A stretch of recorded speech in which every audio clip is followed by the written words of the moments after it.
Shout out to Steve Trang. Jump on the Steve Trang. We real estate disruptors.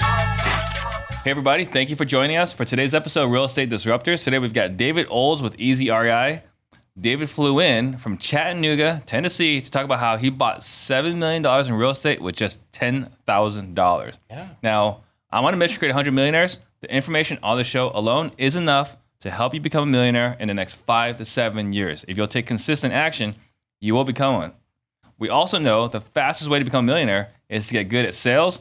Our sales community was launched just a couple of months ago, and the community members are already closing more deals now. If you haven't checked it out, go to salesdisruptors.com to surround yourself with sales assassins from across the country.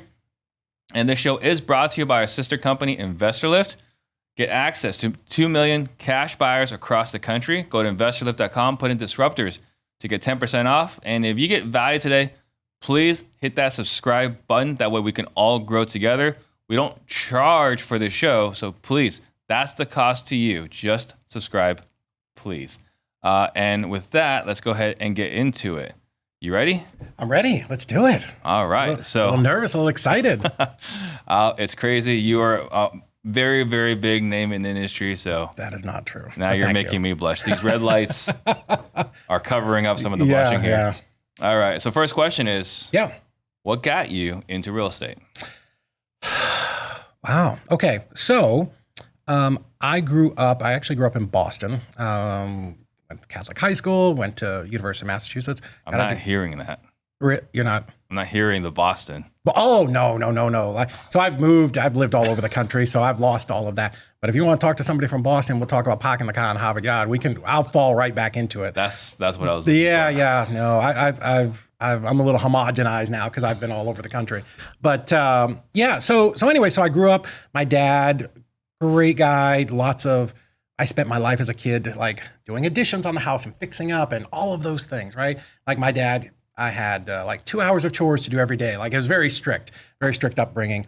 And, it's funny, I said, because I was like raking the lawn, raking leaves and just all this work as a kid. And I said, boy, when I grow up, I'm going to have a condo and I'm never going to do any work on houses ever because I wouldn't put my kids through that. But so how I got interested in real estate, moved to Florida after I graduated college, and I went to work for a hardware company down there called Scotty's Hardware Stores. I became their youngest store manager ever. Was pretty successful, was moving around a lot. And I moved 11 times in 9 years. And one of the things my dad did say to me is like, boy, if you'd have just bought a house all over Florida and just kept it as a rental instead of renting all the time yourself, you'd be really rich. I'm like, who wants to do that? Right. So what happened one day, my wife and I bought our first house. Real short story, we didn't realize why we were buying it from Wells Fargo. I came out of the closing and I talked to my realtor. I'm like, who was the seller? She's like, well, it was Wells Fargo. I'm like, well, why was I buying it from Wells Fargo? She's like, well, it was a foreclosure, dummy. I'm like, okay, I don't really know what that means. But So we bought the house, but because I work for this hardware store and I've been around my parents fixing up houses and doing that stuff, the natural thing to do was, well, let's fix it up. Like, let's replace this pink carpet with some laminate and let's take out these sliding glass doors and put in French doors. And we just did a little bit of that type of stuff over the course of 2 years, and we resold it and we made $50,000. Like, well, that was fun. Same realtor, going to the closing on that one. She says, hey, do you know that you get to keep all of this and you don't have to pay taxes? I'm like, well, why? She said, because it was your primary residence, dummy. She called me dummy a lot, right? And I'm like, oh, well, that was really cool. So that, because I had that little bit of a background, now I'm like, oh, we can just buy a house, live in it for 2 years, fix it up and make a bunch of money. Like, let's do that. So we bought another one. And one day I happened to be at the Orlando airport. I was waiting on our kids to come back in on a flight. I was at the airport, and it's the most cliche thing ever. You know where this is going to end up. I'm at the bookstore. I pick up a book. I'm reading Rich Dad, Poor Dad, right? Yeah. Like, it just is, right? It's the truth. And I'm reading it. I'm like, well, this makes a lot of sense. This is really cool. And at the end, what does Kiyosaki say? He's like, well, if you want to be in real estate, go find like a real estate group or a real estate association. And this is back now, 2004 or 5, right? So I go to my big monitor computer, right? Web crawler, like Google didn't even exist then. And I'm like, real estate group Orlando, like a caveman computer. And this wholesaler's website came up. His name is Todd Hutchinson, still friends with him in Orlando. And he had this resources page, and it said, if you want to learn about real estate, go to this link. And it was cfri.net with Central Florida Real Estate Investors. I'm like, okay, cool. So I go to that, and they're like, we have these meetings. So that was sort of how I got started. I started getting involved in the REIA and still worked full time and just got really immersed in real estate and took all the classes and got all the coaching and, tried to do all of the things and started learning about creative financing and subject to and, all of those types of things. So you moved 11 times in 9 years. Yes. Yeah, that was the tough part. Why were you moving so much? So here's what happened. This was before I got married. So I was a store manager for this hardware company, and I was really good. Like I was a really good merchandiser. I was a good salesperson.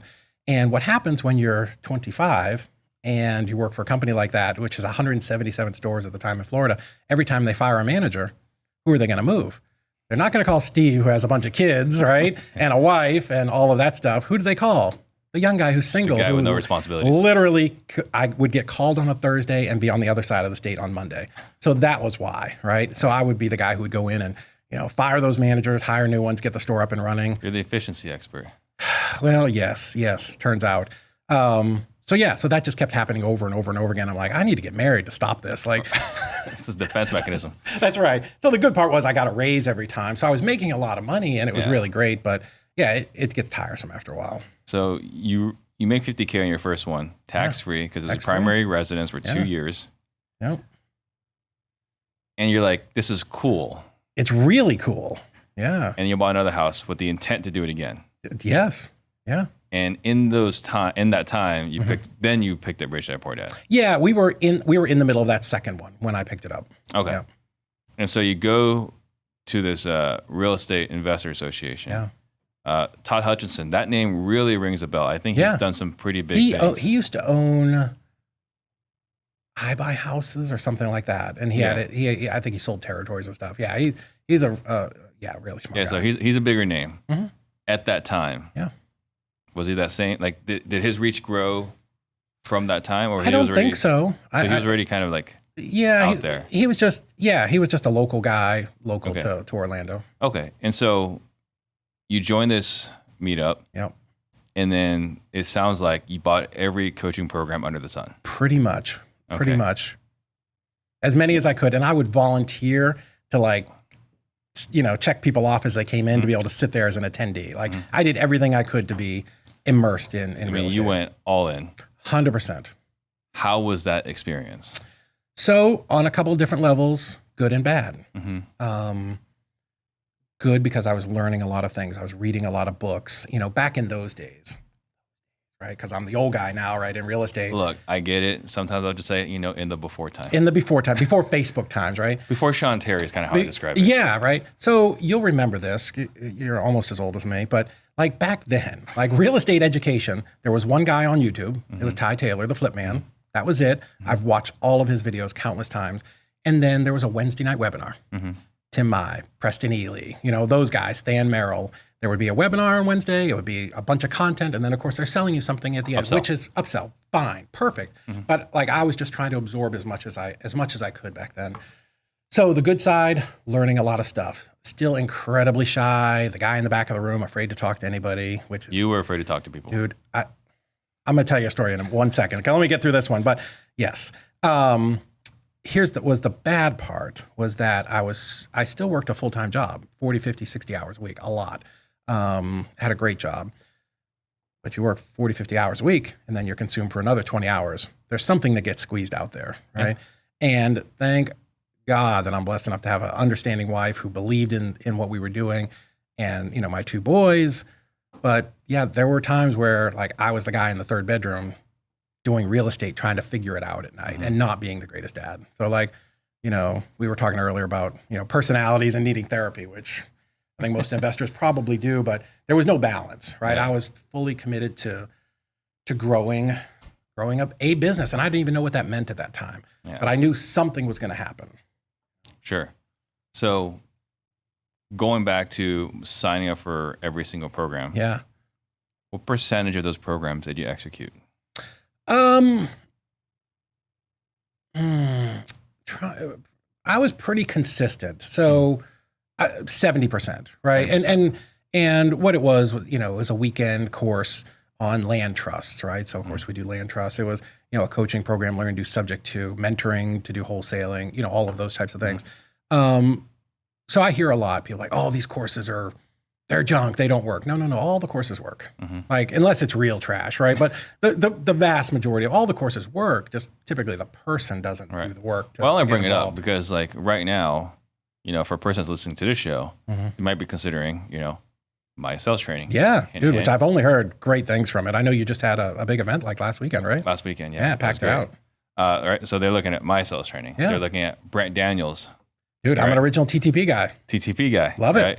They might be looking at Sub 2. Yeah. Astro.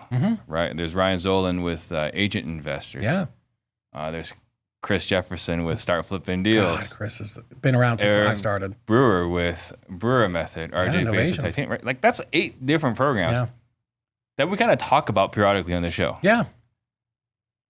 How many of those programs would you have bought back then? All of them. All of them. All of them. Right? So how do you balance that, or how did you balance that in that time? It's interesting because it's going to get into where we're talking about buying the houses. There's something to be gained out of all of those courses, right? There's Bruce Lee, right? We're gonna take what's useful, absorb it, and disregard the rest. There's something in all of those courses that's going to be useful. And typically, not to get too esoteric, but there's going to be some universal truth that runs through all of them, right? Absolutely. There's going to be some sales techniques, talking to people. Like there's going to be some commonality. Sales techniques won't work if you're not talking to people. What? I can't do this from my couch in my underwear, eating my Fruit Loops. Come on, man. There's going to be something that runs through all of them. So a couple things with I think where you're going. I hope this is where you're going. There's a lot of ways to do real estate, right? You can be, the wholesaler, the fix and flipper, the apartment guy, the storage unit, right? Like it's like being a doctor. You can be the eye doctor, the nose doctor, the toe doctor, the butt doctor, whatever, right? There's lots of ways to do real estate and be in medicine, right? So you have to find the part of real estate that you love and that resonates with you, right? Yeah. I would not be good at doing short sales, right? It's also like running a transactions company, right? Like I am not going to be good at sitting on the phone all the day. It's not the thing I'm like. I do kind of like to talk to people, even though I am introverted. But so in all of those courses, there are a lot of different things that are going to appeal to different people and their personality types. So you have to find the one that's going to work for you. But beyond that, Sub 2 and Novations and Brewer and talk to people, of course, is good. It's good for all of them. Now you have a bat belt, right? You have this belt of all of these different tools. And the way to look at that is not to try to shoehorn this strategy into this deal. I think that's the wrong approach. And I see some people doing that. But let's talk to the seller and find out, hey, Mrs. Smith, what's going on? How can I help you? Oh, you're going into foreclosure, or, oh, Mr. Smith passed away. Whatever the situation is, now I've got this group of tools and I can go, this is the one where I can help, right? Because that's our job as a wholesaler, is to help people, not make situations worse. Right. So I don't hope that answered the question. It answers the question partially. Okay. So for a person that's listening right now, though, like, would you recommend, like, there's a person right now who's working a 9 to 5. Yeah. Maybe a hardware store, right? Yeah. He's listening to this. Yeah. And he's thinking, well, should I buy all the programs? Yeah. Should I buy some of the programs? Should I only buy one program and just focus on that? Like, I'm going to say start with sales. Yeah. Right. I'm going to start with sales, and let's do something that's going to give you a quick win. Yeah. Right. Let's even, this is not a paid plug here. No, I have lots of people that have gone through the training, so I know it's good. Even in our own company, when we would hire in acquisitions or dispositions people, right, we want them to get a quick win. We want our salespeople to get the fastest win possible. They need that adrenaline rush. Well, and now they believe. Yeah. Right. So there are a lot of people who are probably watching this who are like, yeah, I think wholesaling works. I think wholesaling would be really great. I think. But like the reality is, it's happening 1,000 times a day across the United States. Our company closes a ton of them. Like, I know it's happening, but until you get that first one, you don't believe it, right? Yeah. So I would say focus on sales, because then now we can start to add some other things in, right? Like, we need to have that baseline of being able to talk to people, right? How to communicate, how to have some tonality, and how to do those types of things, body language. Then we can add in, oh, well, Mr. Seller, I understand you're getting relocated to Maine next week, and you can't afford the payment here and the payment there, and you really owe what it's worth. hey, I do have this program up too, right? Oh, hey, I know, you've got a little bit of equity in this deal. You'd love to sell it, but you don't really have to sell it, but you're going to be gone and you don't want to deal with the agents. Brewer method, right? Like there's going to be a different tool that you're going to pull out of your tool belt to handle that problem for the seller. Okay. But I would say it all starts with sales for sure, and talk to people. Talk to people for sure. All right. So you bought everything under the sun and you made it happen. What was? Some things didn't work though. Oh, some things didn't work, but eventually you were able to. Obviously run a real estate business. So around when did you say you picked up Rich Dad Poor Dad? Oh, 2004-ish. 2004-ish. You go to a real estate investor meetup. Well, sort of. The first time. So I'm on the computer and I remember it's July and it says the meeting is the first Wednesday of the month. Perfect. Cool. So I go to the first. A lot of meetups in July. Well, I mean, Orlando's it's like here, right? A big investor community. So I drive down. I tell my wife, leaving work, going to this meetup. She's like, okay, great. So I drive. I was in Sanford, Florida, where I worked, and this is in Orlando, and it was at the old Bumby Theater, and it was just this theater that they rented, once a month, whatever, to do this event. So I drive down there, Steve, and I'm like, I'm going to my first REIA meeting, and so I pull in the parking lot, and there's I didn't realize at the time it was the third biggest REIA in the country. So big, right? It's a really big place. So I pull in and they're like, this was back when decals and car wraps were really big.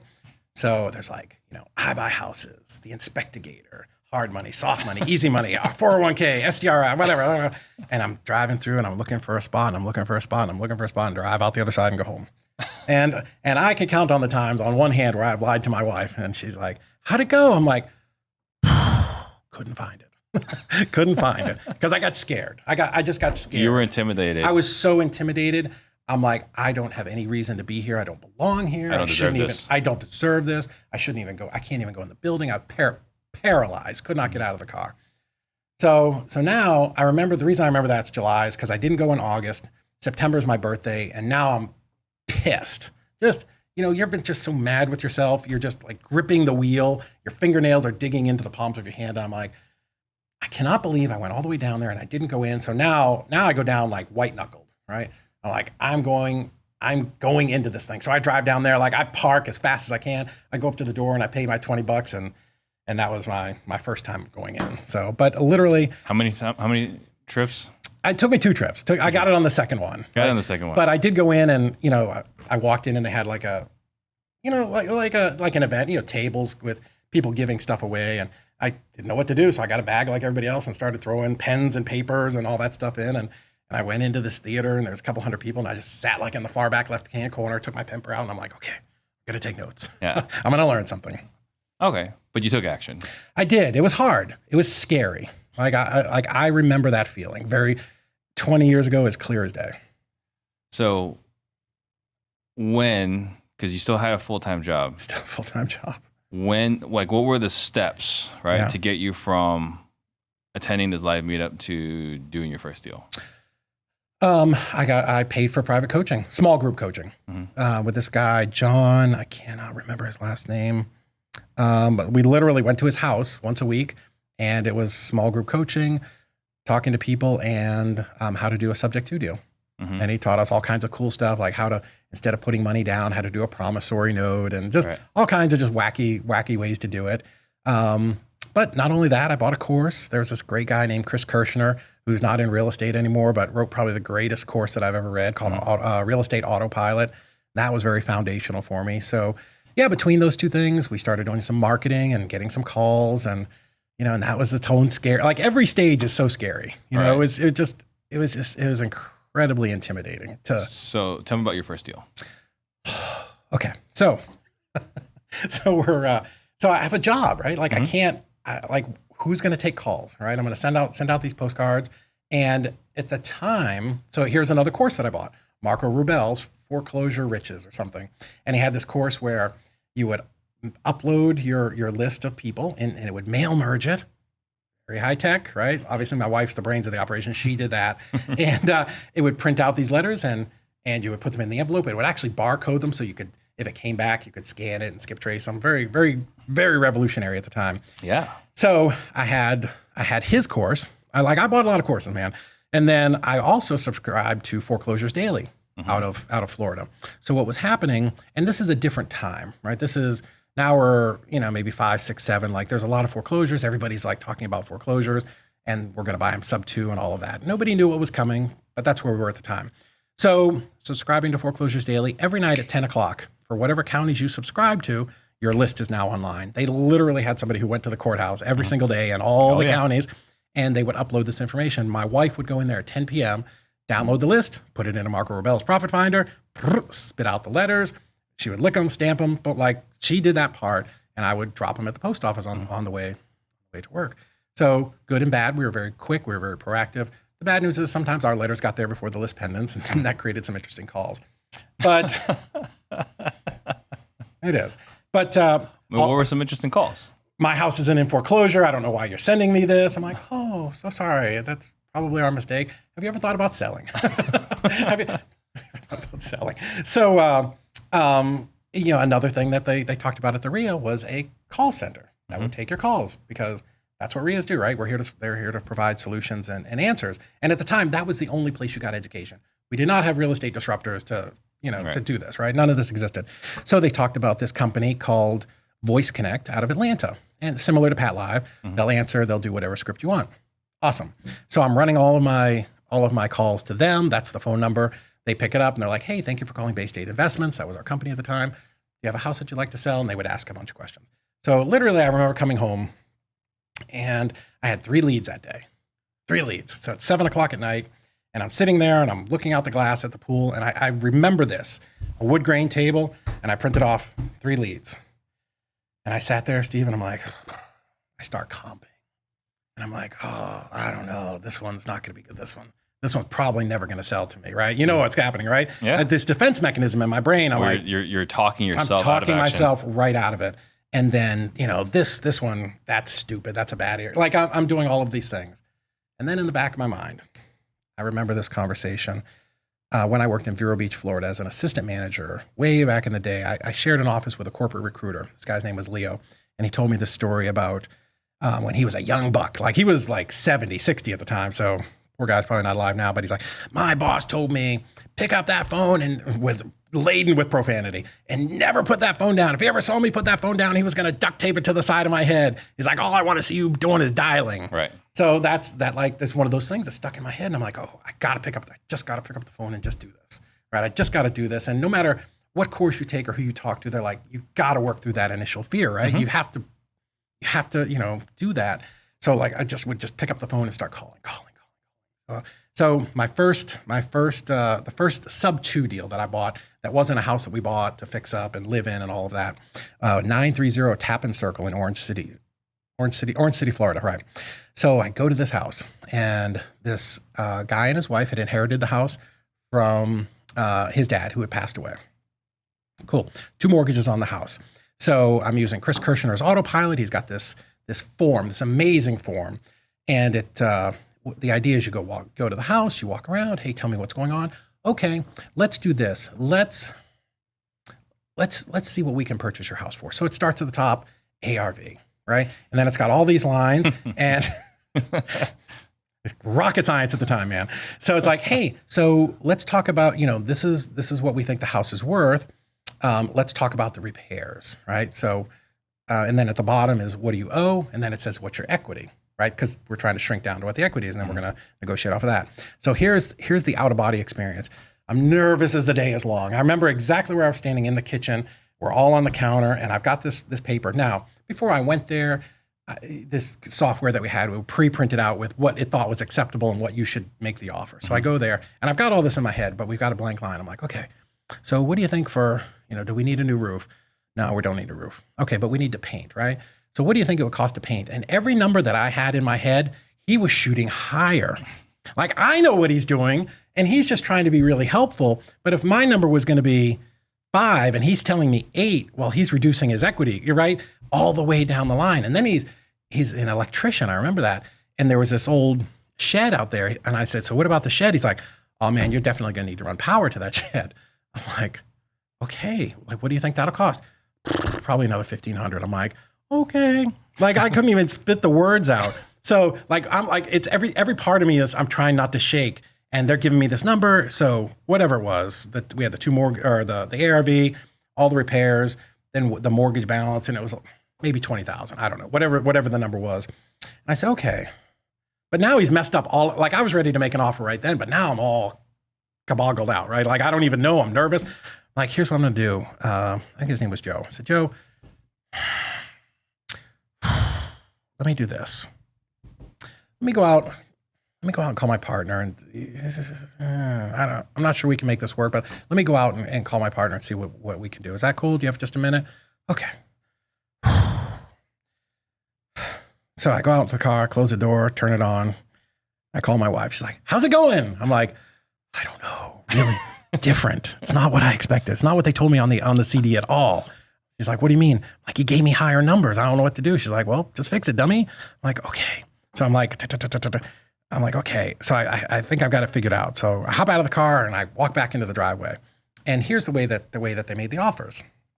I said, okay, so here's your equity, right? So we'll pay you, the whole thing was sub 2, right?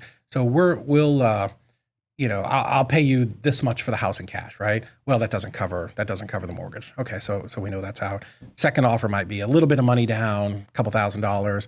I'll take over your mortgage and I'll give you this much money at the end in a balloon. And the third was like 0 down, take over your mortgage, and I'll give you more money as a balloon. So they look at it and they're like, okay, yeah, we'll do this one. I'm like, oh, you know what, man? That's the number everybody picks.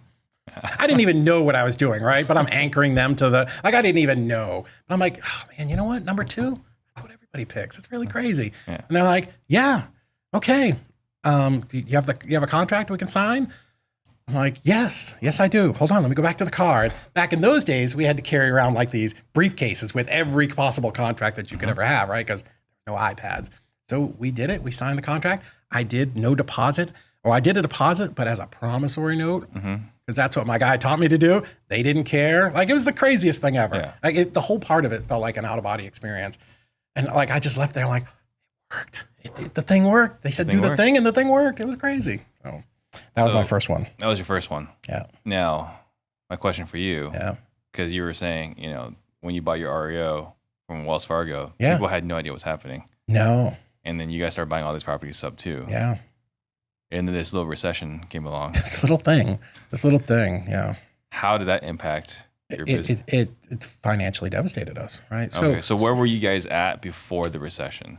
We were doing good. We were flipping like 2 a year, right? Plus the one we were living in. So, I had a great job. I was making probably back then $70,000. My wife had a good job, maybe $50,000, $60,000. Like, we were doing good. And then we would pop these rehabs for $20,000, $30,000. So we're doing good. But you know what the problem with that is? You know how much of that you're saving? Like zero. And you're also paying, not saving for taxes. So yeah, we were living great, but we had nothing ongoing, nothing residual, nothing. So, the money comes in and it's very easy to spend $30,000. Like, for those of you that think it's a lot, I could blow through $30,000 in the next 2 days, right? A little bit of coaching, some PPC, like, it's very easy to burn through it. So what happened? So we're on this train and, we're doing all of these rehabs, and we did a really big one, and it didn't sell, like, when it was hot, like, it was kind of hot, like it was 2 years ago. Like, your dog could put a sign in front of the house. Like, you were nothing special, right? Like, everything was selling for a different reason. Now, what's selling now is because it's a demand issue. Back then, it was just money was free, and literally, like the movie, strippers were going out and putting $500 down on a house to make 20, right? It was ridiculous. Everybody was doing it. And so when the stop happened, I bought this last house, 742 Trafalgar Street in Deltona, Florida. And so I bought this house. It was a referral. It was a probate deal. Guy had just passed away. I actually bought it he left his house to the VFW, and I bought it from them. So Deltona, Florida, every house is the same. Kind of like here, like an older part of Phoenix, right? They're all ranched. They look really similar. So I look at my house. I got it for $97,000. My comps, 1 block over, 2 blocks down, $217,000. I bought it in July of 2008. Good comp. So, and at this point, we'd already kind of figured we were going to get out or start investing someplace else. We didn't know if we were going to move. So we contract this house. And back then I was younger and skinnier and did all the rehabbing myself, right? Scraping popcorn, laying tile, actually built the cabinets, out of a box, ready to assemble. I did make the countertops with like a router and laminate. Like I did it all. So I finished this house in like early November or late October. Call my realtor, and she's a different realtor. She's like, hey man, let's not put this on the market till January because, it's kind of slow, the holidays. We don't want to build up a bunch of days on market and, just have this thing sitting there. Okay, cool. Well, in this amount of time, my wife has gotten laid off. She was a purchasing manager for a custom home builder. Okay, like that ain't great, not good, but we're going to sell this house and we're going to, at this point, I think we decided we were moving to Chattanooga. Some other stuff had happened. So January comes around, call the realtor. Shayna was her name. Shayna comes over and she says, dude, you did a great job. I know. Like, it looks really good. I'm like, yeah, I know. That's what I do. That's my thing. I'm like, cool. What can we get for it? She goes, well, and she starts opening the book, right? The book with the, this is before this, right? Mm-hmm. She's like, well, this one over here just sold for 97 and this one just sold for 110 and this one and this one and this one and this one. I'm like, oh, well, that sucks. But my house is better. Because I'm a smart new investor, right? Still consider myself new. Yeah. Still consider myself new. She goes, I think we can really get like 145. One block over, two blocks, 217, 6 months ago. Mm-hmm. Like, yeah. Well, now there's all these foreclosures. What we didn't realize is all of these people that we've been marketing to for the last 3 years. Guess what happened? The banks started flooding the market. Mm-hmm. Bad timing. Like this is the definition of bad timing. Mm-hmm. So I'm like, but my house is better. Like I'm remodeled. That like those people moved out and there's still like dirty clothes in the corner.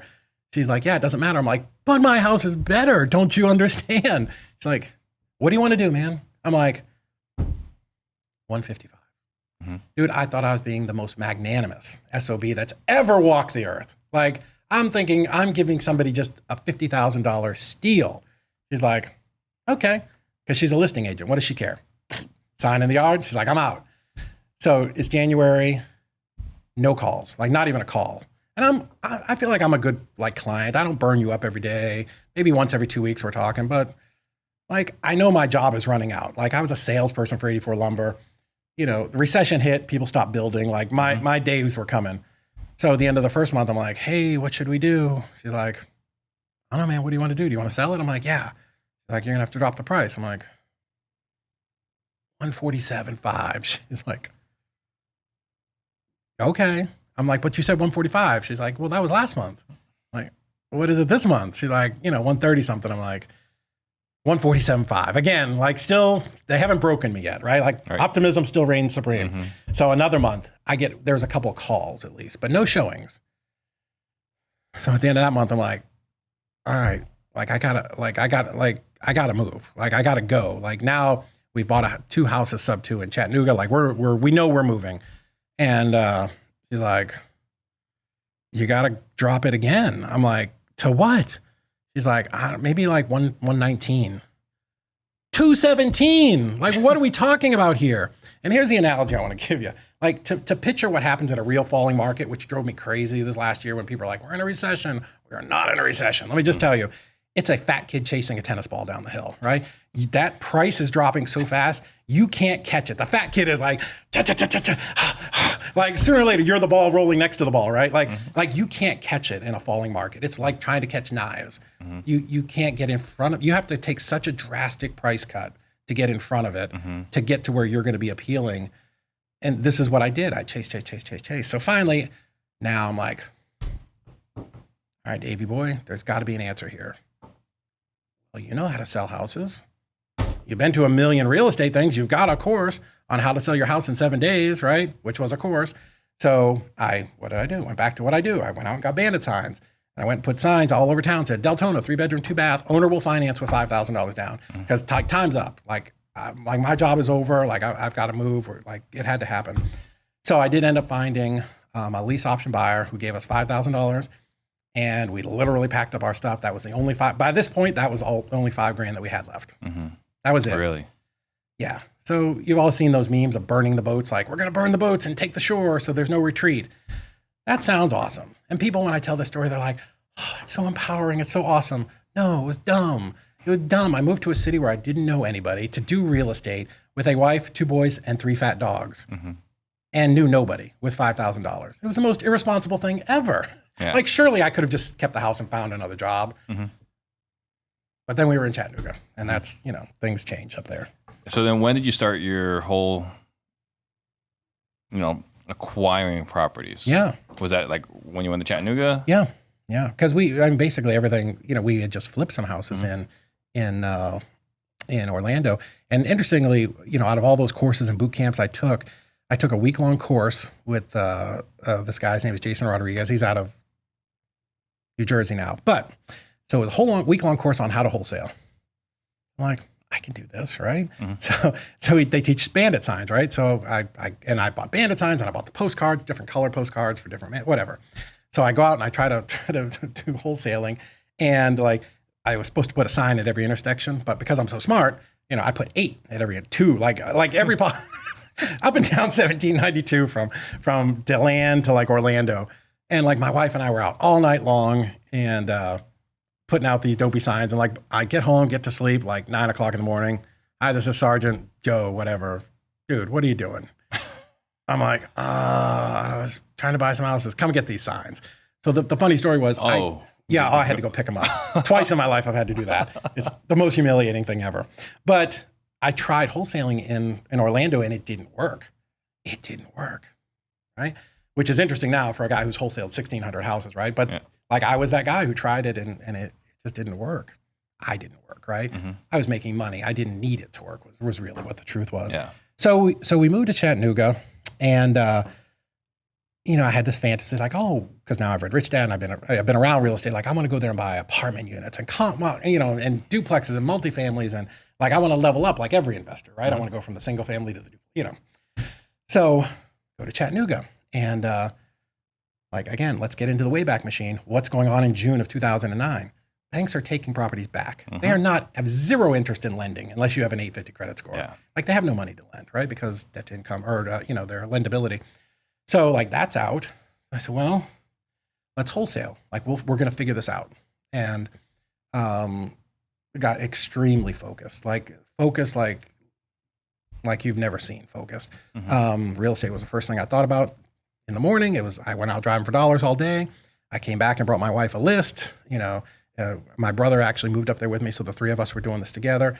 It was the last thing I thought about. Like we were very focused and got our first deal within a couple of weeks. Okay. So we got really good at lead gen, right? We did old school, door knocking, bandit signs, yellow letters, Chris Chico's postcard, which I told Chris Chico I've never figured out how to make that stupid postcard template that he has work, but we figured something out. But yeah, so we were broke. Like we had $5,000. Like we weren't even good enough to be considered broke. We were half a broke, but we had to figure out a way to do it. Like we had to be resourceful and kind of bootstrap our way into doing it. So like we would buy blank bandit signs. We'd drive all the way to Birmingham to buy them from a supplier, come back, and I would handwrite them all week. And we'd go out every Friday night and put out 100 bandit signs every single Friday night. Yeah. And then during the day, we were driving for dollars, and we were doing whatever we could to. You were forcing it. We that was brute force. Yeah, like you can do that. Like if somebody, held a gun to your head or I'm going to get your dog today. If you don't go find a deal today, I will leave here. I will go find a deal, and I will be back by 5 o'clock. We will have a deal, right? You can go do it. You can go force it. Yeah. So, but that was the beginning of you starting to build your portfolio. So what happened is we're generating a lot of leads. We're throwing out a huge net. We're bringing it in. And again, not every seller can take a cash offer, right? So here's one of the things we learned, which kind of leads directly into the buying properties. So what was the thing that we were marketing in Florida? Well, I came up and the lists I was pulling, I was trying to do the same thing, pre-foreclosure. Well, remember 217, right? The real price I would have had to wholesale that, buy it at was 70, to sell it for 90, right? Well, now we're in the middle of the recession. Trying to wholesale like a normal property is a struggle because they owe more than you can wholesale it for. Right. So that's beating your head against the wall. So I remembered something. I said, again, because I'm always thinking like there's always a way. right? There's always a way to fix whatever your problem is. I said, so I got to be careful who I'm marketing to. Who do I want to market to? I said, you know what? I remember somebody at a REIA meeting talking about this. And I'll ask you, do you know what, you probably know. Do you know what the percentage of free and clear houses are in the United States? Like 30%. Anywhere between 38 and 42. Yeah. Pretty high. Most people don't guess that. So I thought, self. I was a realtor for some time as well. There you go. I said, so self, if we're going to pull a list and market to anybody, why don't we at least market to a free and clear person? Someone with equity. Well, because they can take, it wasn't even equity. It's they can take whatever offer I can give. Not saying they want it, but I can at least take the offer. And it's not like, oh, I can't do that, right? Mm-hmm. Because even back then, like nobody even wanted to sub to something that was 30,000 in the hole. God, if we'd known, we would have bought them all, right? Mm-hmm. But you don't know what you know. So I said to myself, okay, so we're gonna start marketing to free and clear properties. So here's where everything changed for me. So we start going out on all of these appointments, right? Going to talk to the seller and I say, okay, well, here's what I can pay you. Here's what your house qualifies for a cash offer. Okay. Well, can't take that. Okay. Well, because, when the rapport building and the information gathering, we're getting enough information and I know that you own the house free and clear. I'd be like, well, Steve, like that's really the best that I can do. I'm like, but you said you really need to sell because you're moving to Florida. Yeah, I am. I'm like, well, let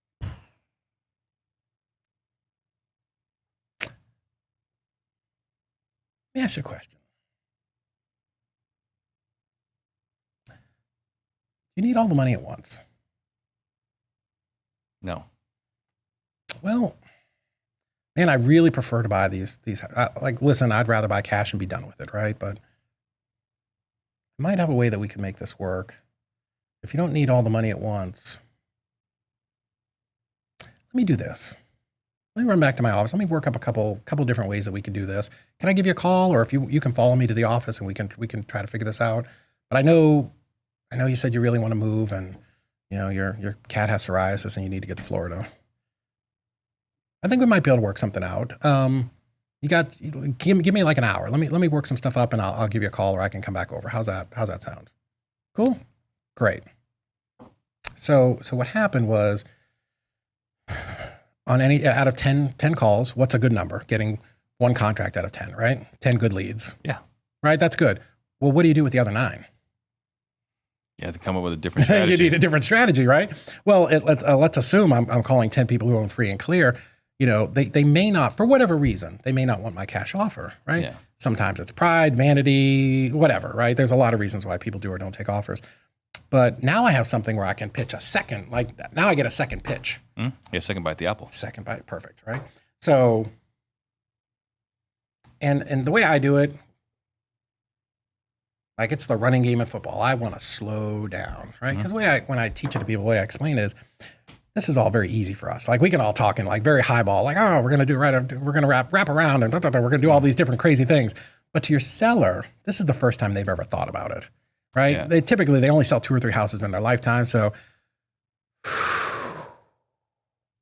you got to grind it out. So when I say it, like I need to be able to see the thought bubbles connecting above your head when I'm like, and that's got to be in super simple terms, right? Like, and that's like the defense mechanism, because also I get very nervous. So I'm always like, let me think, because it's giving me a chance to calm down too, right? Need all the money at once. So here's what would happen. Here's how we started building the portfolio. So we're talking to these people, and sometimes it's literally a woman who has a rental and she's leaving town, or whatever the situation was. And there are 2 big packages that made up the bulk of our portfolio. But I would go back and I would make them an offer. And we did buy some sub-2s, right? But the bulk of them were straight owner finance. And I would come back and, just like with my guy Joe, 3 offers. But I took that understanding, that knowledge that I got out of that course, and I twisted it a little bit and adjusted it for what I was doing. I took what was useful. And so now I'm making them 3 offers. And I'm going to tell you exactly how to do this. So you get some value and you can go do this on your own, because you can implement this into your wholesale company, anybody's wholesale company tomorrow. So the first offer is exactly what they're asking, 100% financed. So you want 70, 170, whatever, pick your number. I'm going to give it all to you. You know, zero down, 5% interest for 20 years, right? However you want to work out the math. Middle offer, or let's say the bottom offer is going to be my wholesale cash offer, because that's still my offer. And in the middle, something in between, 2,000, 5,000, 10,000. I don't like to put a lot of money down. I like to be in deal because I was broke, right? Like, let's not forget, like, I'll tell you a story about my first two that I bought. I had to borrow the $4,000 for two houses, 2,000 and 2,000. 2,500, 1,000. I'm going to give you a little bit of money down, and maybe instead of 170, I'm going to give you 165, 155, right? So I'm going to drop my price, it's give to get. I'm going to give you a little bit of money, but my price is going to come down. Maybe my interest rate goes down a percentage. So on the top one, it's, hey, I'll give you 170, whatever the numbers work out to be. Hey, 170,000.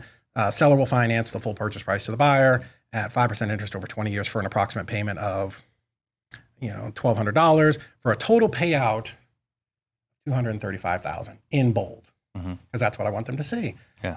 Second one will be, let's just say $5,000 down. Seller will finance. Let's say we're going to do 155 purchase price. Seller will finance 150,000 to the buyer at 4% interest over 15 years for an approximate payment and a total payment, again, bold. Or my third offer, which is cash. So when I'm presenting it, all right, Steve. So I come up with a couple different ways to do this. I think you're going to like it. I know you were looking for 170, but I found a way to get you 240. I don't know if you're going to be interested in that. So here's what that one is. Then I've got one where we're going to give you a little bit of money up front because you may need some moving money. Or of course, I've got my cash offer, which we can close and we can be done with this, whichever one of those work for you. And which one do you think they pick? Middle one. Doesn't matter. I don't care because I wrote them all. Right. But you know what I do say every time? That's what everybody picks. Yeah. Because I want them to feel good. I don't want them to have buyer's remorse or seller's remorse the minute they leave. Right. I want to anchor them again to, hey, this is a good idea, and what you did was the right thing. Right. So that's how we started buying a lot of properties. And that was predominantly marketing to people free and clear. Free and clear, plus what we would get on bandit signs. Like, before you go out on an appointment, you know what the situation is, right? So, the dream world is every person we talked to was free and clear. But we did market to every free and clear buyer or owner in Chattanooga.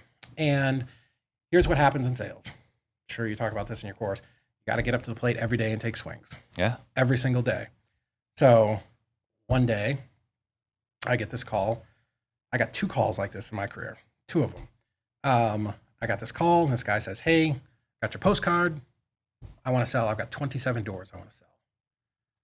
What's your initial thought? Like, your brain goes in that, I can't do this. What am I doing? This is, I don't know the band. Right? I can't do this. I'm like, all right. His name was Tommy. All right, Tommy. What are you asking? 1.1 million. Why am I on this call? Right? Yeah. I'm like, all right, man, can you Tommy, I'm going to need like all the rents. I'm going to need a lot of information. Can you email it to me? Yep. I have it on a spreadsheet. I'll email it right now. Okay, cool, man. Let me take a look at it and we'll go from there. But man, you're looking for a 1.1 cash? That'd be great. I'm like, I gotta be honest with you. From the way you're describing it, it doesn't sound like I've got, that I can pay 1.1 million. Would you be open to financing? Yes, absolutely. Oh, okay, well, send them over. Let me take a look. Well, now Davy Boy's attention has changed, right? So I still don't know what though, right? Like I have no idea like what he's talking about. So he sends me this list. It is 27 doors, I don't know how many properties, duplexes, an 8-unit, a 6-unit, some vacant land. So I get in my car and I run around, and over 2 days I drive by all these properties. I'm like, they're not great, but they're cash flowing. So I called him. I said, hey, you want to come by the office? Bring your wife. And sitting there, we're talking to him, and he's an old guy. I'm like, so tell me, man, yeah, they're making money. Like they're rented. Why are you selling it? Like, why would you want to sell them? He says, well,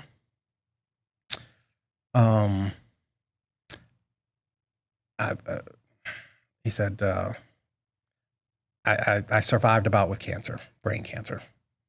He's like, and I've been diagnosed a second time. He said, and he's like, They've given me less than 6 months. My wife has never managed the properties, and I need to sell them to somebody reliable that I know will make a payment to her every single month. Okay, man, let's do this. Is there a time where we can take a day or two and go visit these properties? And here's the deal that we struck. We gave him 100% of what he was asking for at 4% interest on a 17-year term, 0 money down. And we actually got $10,000 at closing. So that's the grand slam deal, right? I do remember this. I'm in my old beat up work truck. I had a Ford Ranger, my dad's Ford Ranger. And I'm driving to the title company in painted jeans, like a t-shirt. And I'm like, I should be dressed better to go buy $1 million worth of houses, right? Yeah. I feel like I should be dressed better. But again, this goes back to where we started. What was my seller's problem? What was their issue? What was the pain that I could solve? Well, I had that. I had that in the bat belt that we could do it forever. It. Yeah, we could solve that problem. Yeah. So we still have those properties today. They have easily quadrupled in value, easily. They're right by the university. They've done great for us. Yeah. So that's when we had a couple other deals like that. So that's one of them. That was one. You want the other one? The other one. Very similar. This one was actually before. I'm at this house, the very first house that we bought, sub 2, and it had this little. I remember there was a driveway and had this rock wall. And I remember I'm out there taking a call, and I'm walking back and forth on the rock wall taking this call. And this guy's name was Winston. And he calls me and he's like, hey, I've got a bunch of properties I need to sell. Some of them I took back from somebody that I owner financed. And you're a wholesaler, right? I'm like, yep. He's like, can you help me sell them? He reached out to you as a wholesaler. He knew I was a wholesaler. He knew. This guy, he had over 100 properties at one point. Okay. Very savvy guy. Oh, great, old school, Southern overalls. He worked for DuPont. He was an engineer. But he bootstrapped his way up and had over 100 properties at one point. And he had owner financed some to somebody, this shyster in town who screwed him, and he had to foreclose on. He had a lot of issues. But he had a bunch of vacant properties. And he said, hey, I need to sell these. I'm just looking to cash out. Okay. So I can do that. Are you interested in financing any of them to me? Yeah, maybe. Let's deal with these first couple first. I said, okay, well, I'm going to sell them to somebody else, right? I'll just bring a buyer. So we did that very quickly. We sold them, and we did fine. He got everything that I literally just, what do you want? I'm the worst negotiator ever, right? We call that the RJ Bates. Yeah, he was straight with me. I was straight with him. We actually became great friends. So I bought the first package of properties from him, a couple of duplexes, I think 6 houses, six structure or buildings, whatever, the first time. And I did the same thing. I made him the offer and with financing. And he actually told me, no, this one you're paying too much. You need to come down 10,000. This one over here needs to go up 5. This one's in my daughter's name. Can you put it up 20 to balance it out? So very, very, very straight shooter. We bought a package from him. And then we bought another package, and then we helped him with some foreclosures. And his story, cancer survivor. Eerily the same story. Yeah. His wife is the daintiest Southern belle woman that you've ever met, Miss Dorothy. And we love her. And his daughter actually had MS, and she was recently divorced. So neither one of them were going to manage any of these properties. They had no ability to do that. And me and Winston over a couple months became friends. He was at the office quite a bit. Really cool guy, had a lot of experience, very knowledgeable. Just I remember one time he took us to one of his properties and he's like, my brother and I were changing a fluid master. It's the dumbest story, but he's like, boy, what are you doing? You could just hit this button and pull this part out and put that part in and boom, and you're done. You don't need to be taking the whole thing apart and doing all that kind of stuff. Just a good guy. And we learned so much from him. And it's always fascinating. I would encourage people, talk to old time investors. They got so much knowledge that, they know so much. And just because they don't know the fanciest PPC nonsense out there, they're so smart and you can learn so much from them. But anyways, so we bought, 15 or 16 duplexes and single families and things from him too. And that's, probably 40% of our whole portfolio was those two people. So it sounds like a good, the takeaways here was really you weren't necessarily going after a portfolio. It was just in the process of marketing, just doing deals, answering the phone, solving sellers' problems. Is how you're able to do that. Yeah, and yes, both of them we still talk to them. Like the girl who had MS, she still kept a couple properties, and every so often she'll be like, "Hey, she's so sweet. Can you, I need to write a letter to throw these tenants out. Can you help me?" Like we still like do what we can to help them, and they're good family friends. And then somewhere along the way, people were putting me on to your Dispositions course. Yeah. Right. So we have a Dispositions course. It was really more focused on the sales component than it is actual disposition process. Right. But talk to me about what someone would learn inside your Dispositions course. Yeah. So again, it's weird. All the things in my life, I never had any intention to do the thing that you end up doing and being kind of successful at. So for a long time, I did have some partners, and my side of the business was the disposition side. My partners handle marketing and acquisition. So I was the dispo all the way through to the end in transactions. And I feel like I'm a little bit of a problem solver and good at figuring stuff out. So I got pretty good at doing dispositions. And I would also add to that, you seem to be really good at creating relationships. Thank you. Where this came about was being in the cartel with Investor Lift, right? I just kind of became that person that was like, Robert would always have me on office hours, and we're talking about dispositions. And that became, hey, will you fly out here and teach our team how you do it? Okay. I don't really love that, but okay. So I did this little short course, for investors, and we did it over Zoom. And then what happened was, and that was like for owners of wholesale companies, I'm going to teach you some stuff about dispo. And then that became, well, can we come to your office and learn? Which you get that, right? Yeah. I'm like, it's not that exciting. It's just an office, but sure. And people paid like $4,000. We held this event called Dispo Exposed. It was Disposition Expo, Dispo Secrets Exposed, like kind of a little play on words. So I'm like, okay, so we had a room full of people for that. And here's what I discovered. People didn't want me, like you didn't want me to teach you. You just wanted me to teach your people, right? And they would ask me that, like, hey, when you're training your dispo people, can you just record it? I'm like, it's me standing in front of a whiteboard, So here's what I did. I brought my video guy up, and we spent a couple weeks laying this out, like the whole process. And we recorded. I stepped back and I said, okay, you, the wholesale owner, you're going to basically hire somebody in off the street. Maybe they sold cars, maybe they sold Herbalife. Like, I don't know, but they probably don't know anything about real estate, right? So let's start the course at the most fundamental thing. What is wholesaling, right? Like, I don't know if you've watched it, but what is wholesaling? And then like, let's talk about like the timeline of a deal, right? Let's start super broad, and then we're going to stack on top of that and get very, very specific, how to build out ad copy and how to do, all of the different things that we do in Dispo and that we do in our team. So that became Dispo team training. So that became the course that we sold just a ton of, and it's helped a lot of companies. Yeah. So at some point we're going to be talking about your transaction coordination. Oh yeah. That company. Yeah. That other company. But before we do that, you mentioned that there was some struggles where someone gets left out. Yeah. Right. Someone gets squeezed out when you're working a full-time job. Yeah. And you're launching a business. Yeah. So it seems, it kind of seems like you're able to work through it, but it was a challenging time in your life. Yeah. Yeah. And I still have those challenges. So my superpower, if there's anything, I think the biggest one is that I'm incredibly focused, which is good and bad, it's good and bad. I've had people come into my office, and I remember this one, maybe a year and a half ago. He came in, he was sitting on the couch. He's like, oh, I want to come in and meet you. Just local investor. I'm like, okay, cool. And we're talking, and I'm giving some advice. And he says, man, someday I hope I can be just like you. I'm like, whoa. You don't want to be like me, dude. This is terrible. This is a squirrel's nest up here. Like, yeah, it's great to be successful.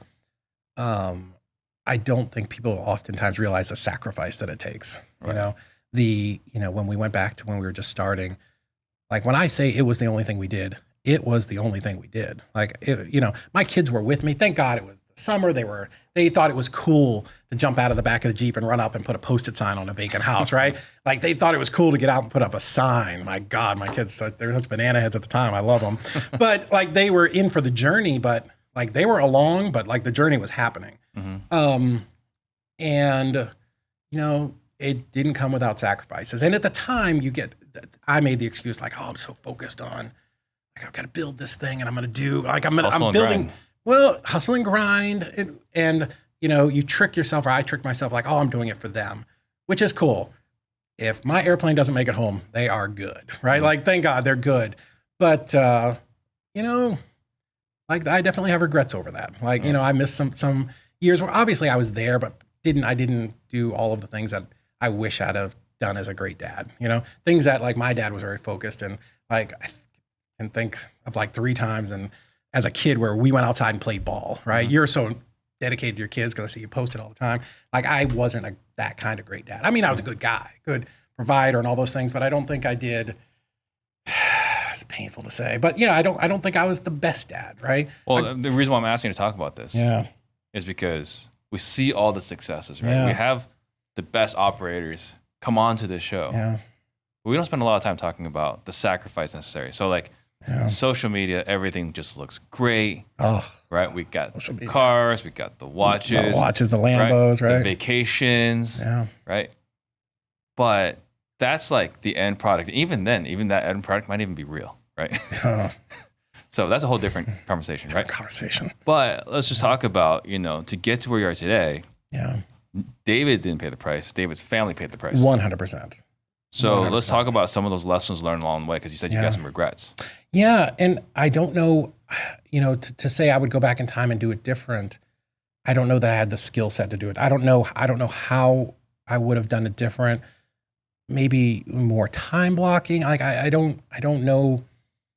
I don't know that I was equipped to do it different like I am now, right? Now, and let me preface this, like even though I worked a lot, especially once we got to Chattanooga, I did try to make sure that the time we spent together was peak quality time, right? So like, and my wife, again, God bless her for being on this journey with me and dealing with all my craziness. But, you know, we work, but then we're going to Europe for 10 days. And I'm going to be as present as I possibly can. Obviously, you're still running a company, and that used to really bother her. We'd be on a cruise, and I'd be taking emails, and my wife understands that. She understands now. The first couple of years, I'm saying my wife would recognize and understand what you're talking about. Yeah, no, dude, this is a real thing. Like I've talked to a lot of high level people, and you know, and some of them are better, right? I'm obviously not the. This is why I told that kid, don't strive to be like me, because there are so many things I wish I could have done better, or read a book, or figured out a better way to do it. But it was the way that I dealt with it, you know? And so I want to ask you in 2 different parts here. First, what are the regrets? Yeah. And then what you know now, what would you do differently? So start with the regrets. So the regrets are that, you know, I don't feel like I was the best dad and husband, right? Like I could have been there more. You know, the way my brain works, it works like it works. So I'm always very focused on what's happening today and what are the next 4 things, and I need to be thinking about that. And what are the problems that need to be solved right now? Right. And then what are the future things? And, you know, you're always gaming things out. And where that affects me is I'm walking into Walmart with my wife, and I'm thinking, I need to grab her hand. I need to hold my wife's. Like I have to. And again, I don't think that any of this is a good trait. So like, this is the terrible trait. Oh, okay. I need to do this, right? Like I have to do this. I have to go home early tonight. I've worked late for 3 nights. I need to go home, and at least we just sit there and we watch TV. Like we do something together. So that's where I've gotten a little bit better. So the regrets, yeah, that's it. You know, could I have done more? Of course. Like you can always do more. I don't know what that sacrifice would have done though. Maybe, I don't know. I don't know. I don't know you're looking to go back in time and change the cookie recipe. You know, what's going to come out? You know, you may get gingerbread instead of peanut butter, right? Like, I don't know. Like, I don't know what that change would be. So that's a regret. Like, I have a couple of regrets in life. That's one of them. Are there any specific instances? I know I'm trying to remember. There was a person that was on the show. He was talking about he was running a REIA, right? And like Zach Childers? No, it wasn't Zach. Okay. But it was someone on the show, and I remember he was saying like he was at a meetup. His wife was calling him, and he didn't take the call. Yes. And he found out. I know what you mean. Right? Yes. But he found out like their son needed to go to the ER that night. Yeah. And he wasn't there because he was at the REIA. Yeah. I don't know if there's anything that drastic. I just think, not being there and obviously we're there. We all live in the same house, but not, be as engaged in the day-to-day stuff, right? And a little bit that's my personality. I'm very like, tell me what's wrong, we'll fix it. Like I tell people, like if we're on a plane and the plane's going down, I'm like, okay, I'm going to be the guy that gets up and goes to the front and says, let's figure this out. I'm not the guy that's going to hold your hand and go, oh, it's going to be okay. Because that's just not, it's not the way my brain works, right? Again, it's a squirrel's nest up there. I don't recommend it for anybody. Yeah, could I have spent more time with them? Not, get impatient and be like, okay, we're just sitting here, not doing anything, watching a movie. Like, there's something else I could be doing, right? Mm-hmm. Like, that's the kind of, the restlessness. The restlessness, like, oh, okay, this is awesome, but there's something else I could be doing. There's something I could be doing for the business. How can I be moving that forward? And I think that's where it kind of manifested itself the most. Yeah, and I know, like, I've had the same exact situations. Like, my best friend, I was telling him about this. Like, after 3 days in Hawaii, with my parents, her parents, our kids. Yeah. After 3 days, like, I'm ready to go home. He's like, you need to see a therapist. No, 100%. Like, we joke about that, but I think the things, and this is my opinion, I'm obviously not a psychologist, but I think the things in our brain, the way our brain is wired, the things that make us successful, like there is no balance, right? I know you've had that discussion before, but we do our best. We get better as we get older, but in the beginning, in that hustle and grind period, like the thing that allows you to shut off all of the other things and focus on, moving forward and, whatever success is and whatever the goal is, like, unfortunately, it blocks out everything, all of, the family stuff. And, and I'm incredibly, even sometimes with my team, I'm very guilty of that. I'm like, just get to just tell me the punchline. Like I need, they'll come in sometimes. They're like, hey, blah, blah, blah. I'm like, just tell me what's your question? What part do you need help with? Right. It's funny though, you're talking about the plane situation. Cause like, I was a chaperone for my daughter. We're going to science camp, right? Yeah. So we're gone for 2 days. Yeah. Right. And on the way back, like, one of the kids got motion sickness. So he's just in the bathroom on the bus, just losing it. Right. I also know I have motion sickness. So I know staying back there is actually making it worse. Right. So go to the middle, like maybe the middle of the bus, right? Yeah. So all the other parents and the teachers, they're just kind of like doing nothing. I was like, okay, well, this is not. And all you can hear is throughout the bus, right? So I take it upon myself, go to the front. It's like, hey, do you guys have a garbage can up here? It's like, okay, they do. I go back, like, I tell the dad of the kids, like, all right, hey, here's a garbage can. Here's a seat right next to the bus driver. Just stay out of the front. This is gonna suck, but it's gonna suck less. Just staying in the bathroom. Do something, man. Yeah. And the other thing, you're talking about staying so focused. So I went out to Vegas for our anniversary. Myself, my wife, we went out to Vegas. And we actually had dinner with Ryan Pineda and his wife. Love Ryan. Right? And it was a great conversation. And I kind of chuckled at one part because Ryan's wife was like, Ryan is so focused on whatever he's focused on that when they're walking around in public, he just like bumps into people. He's just not even aware of what's going on because he's so focused. And some people look like, man, that's awesome. Other people were like, dude, what are you doing? Yeah. Like, and that's that trap. That's that.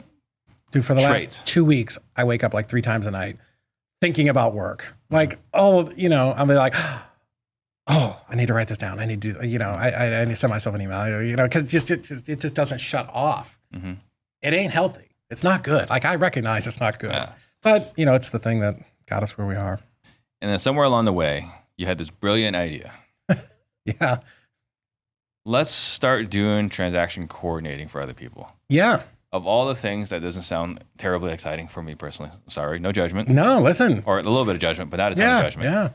Transaction coordinating is not the thing that I'm like super excited about. No, nor should you be.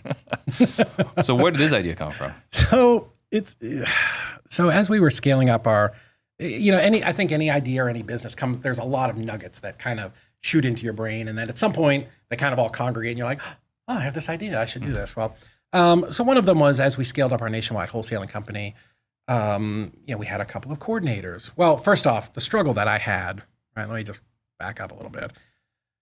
The struggle that I had when I was first starting, even before we went nationwide or went to multiple cities, was I was literally working, again, 18 hours a day because I have to do everything, right? Because I'm an entrepreneur and I'm the business guy and I don't want to hire VAs and I got to. That's the thing we were joking about before the show about how he needs therapy. Yes. Can't let go. So much. So much therapy. But I'm at least self-aware. Yeah. So again, I'm working 18 hours a day and I'm juggling everything that possibly can be, from marketing to acquisitions, dispo. Like I'm doing all of the things. And, at some point I brought somebody in to help me with dispositions. Then I said, well, maybe I can hire somebody to help me with transactions. I don't really know that I need that, but let me try it.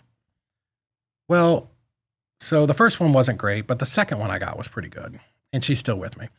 All of a sudden, I'm dispoing and I'm selling deals, and in the normal course of your day, dispositions for me, I'm selling my deal. Okay, now let me call the title company. Let me make copies of the contract. Let me get the EMD. Let me do all of those things. Oh, now I need stuff. All of the things that go on. Well, now I'm just selling deals. I'm selling a deal, and when I get done with my deal, I'm like, here you go. And I go sell my next deal, and I sell my next deal, and now I'm doing like 8 deals a month instead of 5. Also sounds like a high income activity. Yeah, you think? And all of a sudden, I'm like, I open my checkbook, and I'm like, or my online banking, I'm like, where did this $28,000 come from? He's like, yeah, dummy, that was that closing from 4 weeks ago. I'm like, oh my God, this is the greatest thing ever. Money just magically appears in my account. And I didn't have to do any of it. And now I'm doing more deals and making more money and dealing with way less headaches. Yeah. Like, how is this not the greatest thing? Why did I not do this 5 years ago? So that, as we started scaling up, now we have 2 coordinators. Now we have 3. Now we're an investor lift, and I'm talking about dispositions. And now people are calling me like, hey, I have this really weird deal. I don't know how to close it. Oh, well, you should do this because I've been doing it for 20 years or 18 years at the time. So I sort of became that go-to guy for everything second half of the business, dispositions and transactions. And it's a great blue ocean to be in. Because it's pretty wide open. It's me and Jamil and Tony Mont, right? Like there's 3 of us swimming around in it. And so we started doing that. And then COVID hit, and we had gotten this new office, and I was going to have part of it be like open workspace, which was the dumbest idea in the middle of a pandemic. We work fell for the same thing. Yeah. So we're kind of going along a little ways, and then all of a sudden everybody's real estate got crazy. They had let a bunch of people go. So now I've got some other cartel people, some investor people, my friends. Hey, you have an extra person. Can you help with some of these transactions? I'm like, well, yeah, I guess so. So we would do some transactions, and I called a couple of them one time, Robert Wensley, a couple of the cartel guys, and I'm like, cartel's that highest level of investor lift. I'm like, man, I'm kind of thinking about starting a transaction coordination company. They're like, well, that's stupid. That's not going to work. I'm like, I think it will. I kind of think it will. I've mapped it out on the whiteboard. It's going to work. And I'm like, I think I can do it. We're obviously good at it. We do it at a very high level. We're already wholesaling across the country. Like, I think I can start a company where we'll help investors and wholesalers close their deal, no matter what state they're in, all transaction types. That's stupid, never going to work. It's dumb. Okay, well, we're going to try it. Yeah. We're going to try it. We're going to try this. So we launched it in October of 2021, and it's been really good since then. It's actually really taken off. And what our clients realize is the exact same thing that I realized. Oh my God, there's only so much time in the day that I can be doing this. I need to outsource this or hire somebody. Like, you can 100% hire somebody and do everything we're doing. Like I will lay out exactly what we do, but it's a lot of stuff, right? And again, still, now you're interviewing, now you're hiring, now you're training, now you're managing a position that you probably don't know a whole lot about in the first place, or you can just let us help you do it. Yeah, and you were one of the first people I called. You do, yes. Right. Honestly, again, your number pops up on my phone. I'm like, what in the universe have I done to be getting this call? Oh my goodness. Who have I made mad? Yeah. But you're one of the first people I called because we let our TC go. Yeah. It's like, hey, are you in the market for a good TC? Because if you are, yeah, I got one that we just let go. And would have loved to, but right. For us, we do something that's a little bit unique. Is all of our coordinators work in office. Like I'm that old guy, right? I believe in kind of people being around the campfire and being all in an office, and I think they're more productive. So, I'm totally with you on that. Yeah. Right? I mean, you can see here, like, we have one office. I believe in office culture. I do too. But the second part of that conversation was like, hey, will you be available to service us sure. when we need your services? 100%. Right. So, obviously, we wouldn't have you here if we didn't believe in what you guys have to do. Thank you. And then very, very recently, you guys crossed $100 million in transactions. Yeah, somewhere in the last 7 or 8 days, that was a big milestone. We've been watching that for a long time. We track everything. We believe KPIs are very important. And yeah, $100 million in closed transactions for our clients. Felt pretty. I was a little emotional. I did a little video. I haven't even posted it on Monday. Monday with my team, we brought them breakfast and brought them all around, and we kind of read off the statistics. And like, that's a big number. I'm so proud of them. That's a milestone. They are, they are amazing, and that's what you want, in a good transaction coordinator, right? Like, I have the ability to, and let's just regroup for a second. First of all, it's amazing to be here, right? First of all, to be here. You guys who aren't here, sorry, it's really cool. But, to be able to just leave my office and know that I've got an amazing team that's handling everything, right? Like, they do everything. When I say we, like, I'm the only owner, but it's my team. They are freaking awesome. I'd put them up against any team of anything, throughout the country. But, because of them, I'm able to be here and do this. And that's how our clients feel, because somebody is behind the scenes making sure that their deals are getting closed. They're able to go out and do what they want to do, whether it's sit on the beach or do more deals. This is a nationwide transaction coordination company. Yes. Yeah. And we were very intentional about it. We knew from the very beginning when we started, that was who we wanted to be, right? So, I'm not a part-time realtor that's kind of doing this on the side, doing 10 customers, and there are a lot of them and they're good. If you're just working, in Fort Lauderdale and there's a local girl, that's probably a fine solution. I think we're better and we're going to be cheaper. I know we're better and we're going to be cheaper, but yeah, we went out with the intention of, I want to make sure if I'm the client, right? And I was the first client. Are you old enough to remember the Hair Club for Men commercial? Oh, yeah. God, nobody ever remembers this. I feel like we should chop in that from YouTube, right? So the Hair Club for Men, this guy would get on and he would talk about hair implants, right? Awesome, I'm going to need some too at some point. But he would say, hey, not only am I the owner, but I'm also a client. Yeah. Weird, these things that just stick in your mind. So when I created the company, I created it for me. And I'm a little bit of a dick. I want stuff to be the way stuff's supposed to be, because I'm you. I'm very good at putting myself in your position. And what do you expect? And what high level of service are you going to demand when you come to me, right? I want it to be less than I demand, because I demand we're very customer focused. So that's how I look at the company. When I built it, what would I want? Right? And I've been lied to by every title company for 20 years. We're going to create this portal for you and you're going to be able to log in anytime and see your deal. Well, with us, you can, right? So anyways, it's just designed for me, and honestly for my friends who all told me I was crazy, and they all love it now. So who's the avatar? So for us, we're not looking for newbies. We're not in the 0 to 1 crowd. We actually have a lot of clients that do start with us and they haven't done their first deal. But our avatar is somebody who's doing 2 to 3 deals per month and is looking to scale up. And here's what we tell them. At 2 to 3 deals, I will show you how this can be free. Free. I will teach you how to pass this charge on to your end buyer by adding an administrative fee to your assignment or your end contract. And if you start doing more deals, you can turn this into a profit center. So not only are you getting rid of your biggest headache, the biggest, I promise, it is the biggest headache, right? The other big headache is trying to figure out PPC. Don't get into that mess. But you can take transactions completely off your plate, never deal with it again, and then start making money. I have guys that are doing consistently 15 deals a month who are making an additional $50,000 a year in revenue. Yeah. Pretty cool, right? It's really cool. Yeah, it's pretty cool. Oh, that's pretty awesome. Yeah. And then you guys take it from dispo to close? Here's no, we will take it from the moment that you go out and you have your contract with Mrs. Smith, right? So you, Mrs. Smith, contracted. Hey, Mrs. Smith, congratulations. We're now under contract. Here's the next step. Somebody from our transactions team is going to reach out to you in the next 24 hours, and they will handle everything from here to closing. My team. Hey, Mrs. Smith, I'm working with Steve on your deal over at 123 Main Street. Mrs. Smith, I'm going to be your point of contact from here all the way to closing. So if you need anything, you can call me. Here's what we're going to do. I need to collect some paperwork and some information for the title company so we can get you paid just as quickly as possible. Do you have just a minute? Great. And now we're going to start to collect. We call it a seller information sheet.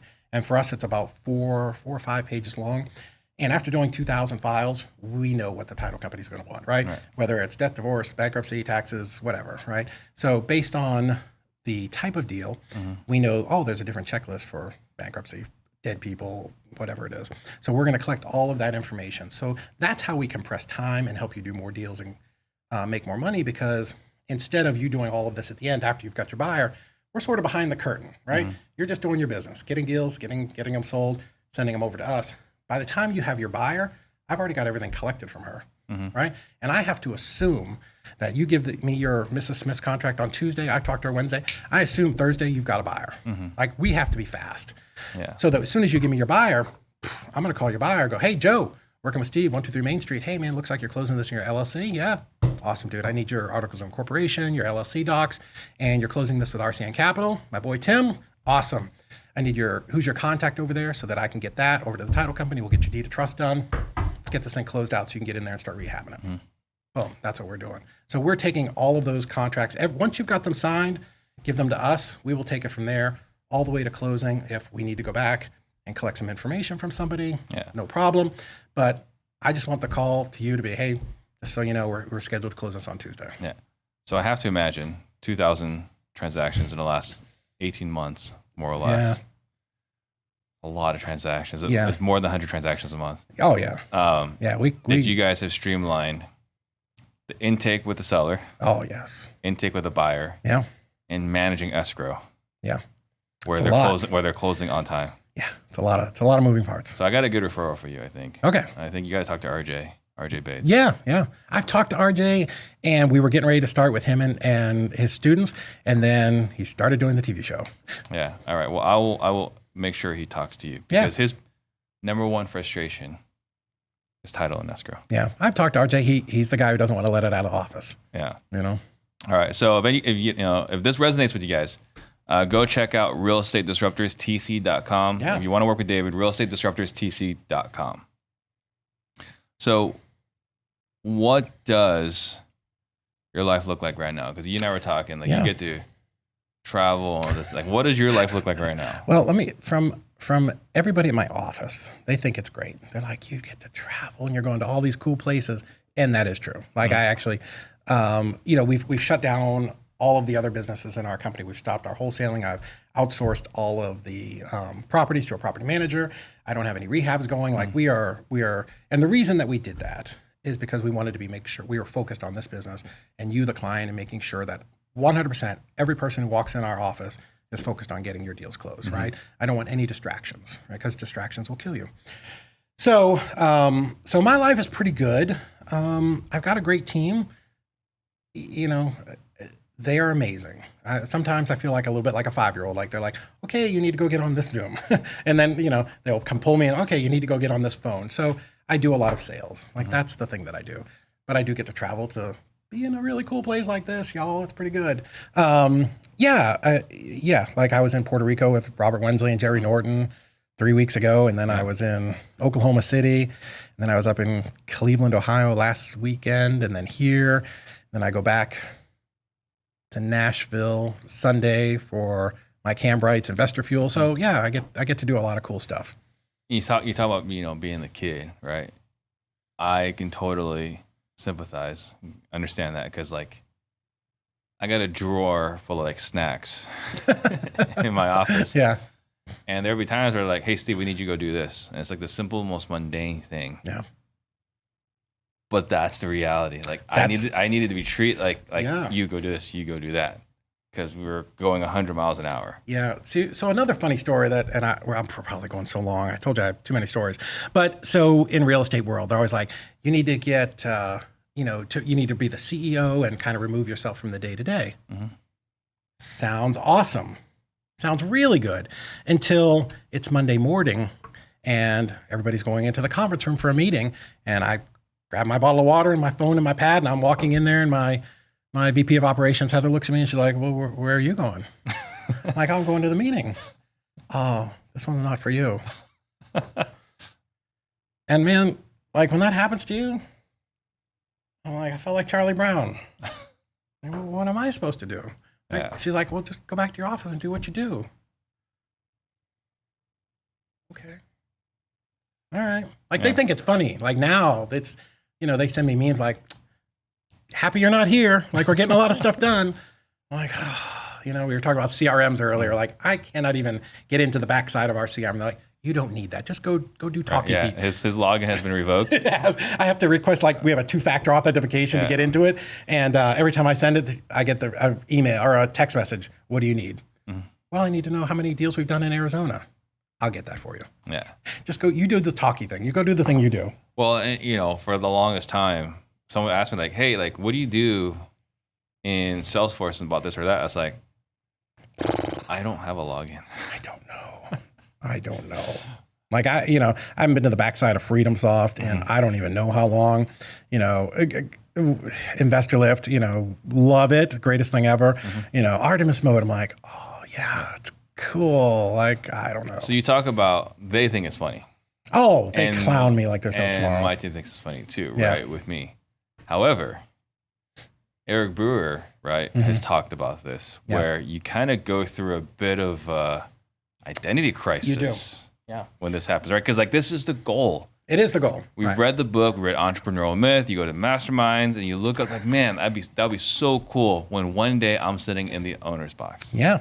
It's awesome. And then one day you do sit in the owner's box and it's not a victorious feeling, at least not initially. No, and again, it goes back to that squirrel's nest that we've got in our brain. And now we've spent 10 years or 5 years or 15 years conditioning. I got to be doing the thing. Like, I'm not working. I'm not valuable. Dude, your self-worth, mine 100% is wrapped up in, when we stopped wholesaling, dude, I struggled for a couple of weeks because I've done it for 14 years. 14 years is a long time to be a wholesaler. And I'm like, who am I? Like if you said, well, how would you identify, right? Like my pronoun is wholesaler. Like, I don't know. I'm a wholesaler, man. I've been doing it for 14 years. Yeah, but you do all these other things. But I'm a wholesaler. Yeah. And so when you stop doing, and then I transitioned and also to this where you don't need to be in the meeting rooms and, it's so one, I'm so grateful and proud of my team. Like I can't even tell you how much I love them. Like I was on a trip, I think I was in Puerto Rico, and we were switching over to a new payroll system for Q4. And I had nothing to do with it. And I just keep seeing these things come across. Gusto, you put in this person, Gusto. Like this is like things are happening and you're not involved in the day to day. It's awesome. But a little part of you is like, it tears a little piece of your heart away, right? Like that's just real talk. That's just how it happens. Yeah. At least for me. Yeah. So this identity crisis, this existential crisis. Yeah. It's a real thing. I mean, as a matter of fact, we have Aaron back there. And, he's like, oh, I work for Steve. He's a podcaster. It's like, whoa. You're an influencer too. I am not a podcaster, right? Yeah. Like I own a wholesale business. Yeah. I'm an educator. I was like, yeah, but you do the podcasting. You're a podcaster. I was like, right. And then we look, it's like, oh, so we're doing Real Estate Disruptors on Wednesdays, Part of the Disruption on Thursdays. Yeah. Certainty Talks on Fridays. Like, guess I am. Damn, I am a podcaster. Yeah. Well, what's interesting, and this is how I've looked at a lot of things that I've learned over the years. Land trust. Let's talk about land trust. So in the beginning, you're like, this is really cool. It's very simple, and I get it. And then you learn more about it. You're like, oh my God, it's so complicated. And then you learn a little bit more, and you're like, it gets simple. Well, that's kind of how our careers go, right? Like it's wholesaling. It's very simple, and then you learn all these other things, and it gets very complicated. And then at the end, it's maybe like the stages of life, right? The crawl, walk. But at the end, you've mastered it and you've kind of simplified it down to what's the thing that I need to spend my time doing the most on. Us doing our thing. And that's like the thing that we do. That's the highest and best use, literally the highest and best use of our time. Right. There are things in my company that I cannot do, right? I tell people like, yeah, I own a transaction company, the best transactions company. Do I like doing Absolutely not. That's why I built it. That's why I hired the baddest ass team of transaction coordinators ever, because I don't ever want to do that again. Like I can do it, but it's not the thing that I'm the best at. Well, and the team before you came on the show, they're like, hey, like how comfortable do you feel like promoting David's transaction coordination company? It's like, I feel totally comfortable with it. They're like, but you were going to do, I was like, I don't know where this rumor came from. I want to be totally clear. I have zero interest. Yeah. Right. There's been some ups and downs. There's some learning curve, like anything. But we do the education side. Yeah. So if I teach David how to sell, and it doesn't work, it's because David's not working well. I see where you're going. It's not because my training's insufficient. Yeah. Right. We have plenty of successful people that have gone through a program. Right. But if I sell a lead service and a leads doesn't work, hey, Steve, your leads sucks. Like, no, those leads are pretty good. But now we're having this confrontational conversation. But we've seen this play out on Facebook, right? Yeah. Like a lot. Right? Like, their leads, I was like, well, like, do the leads suck? Because I'm making a lot of money on these leads. Yeah. Right? And then, or a service, like VA service, whatever. Like, hey, this other service that they offer doesn't work. It's like, again, it's like, is it us? Is it you? But it's not a win-win situation, right? Someone's gonna be upset, and there's nothing you can do to make them happy. So that's why I prefer the education side. Yeah. Because sales, it just works. It just works, man. Right? There's plenty of case studies out there that it works, right? Right. And so, yeah, like when they're like, hey, do you feel comfortable endorsing him because you were going to do it? I was like, nah, never. Never going to do that.